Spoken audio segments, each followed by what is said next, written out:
Welcome to T News 9 channel.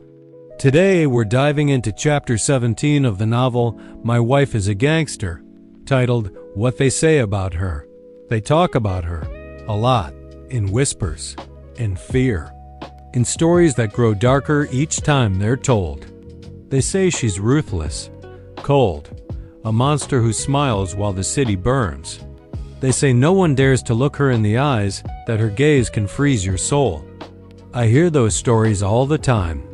I hear them while sitting right beside her, watching her struggle to open a stubborn jar lid, her face scrunched up in frustration.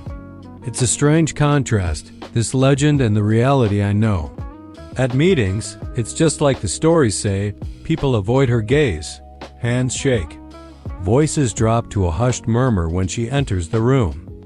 She notices, of course she does, she sees everything. One night, after a particularly tense meeting, she turned to me, her voice quiet. "Is that how you see me?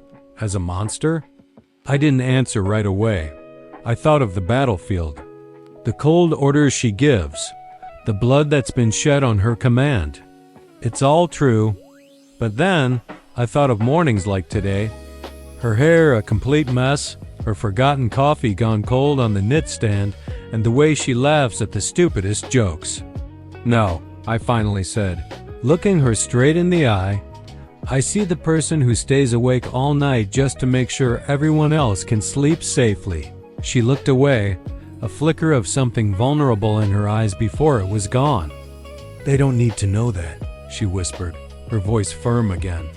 "They only need to obey." That statement hurt. Not because it was wrong, but because I knew it was a necessary burden she carried. Her reputation is her armor. Later that evening, I heard the guards outside our door retelling her legend to a new recruit. They were adding new, terrifying details, each word stripping away another piece of her humanity. She stood beside me, listening silently to the monstrous caricature they painted of her. When the voices faded, she closed the door and leaned her forehead against mine, the weight of her world pressing down. "Promise me something," she said, her voice barely audible. "What?" I asked. "Don't ever forget who I am when no one else is watching." I held her close, feeling the slight tremor in her hands. Because I knew the truth. The world sees a monster, a terrifying force of nature, but the monster is the shield. And behind that shield, there is still a woman who is afraid of being seen, afraid of being known.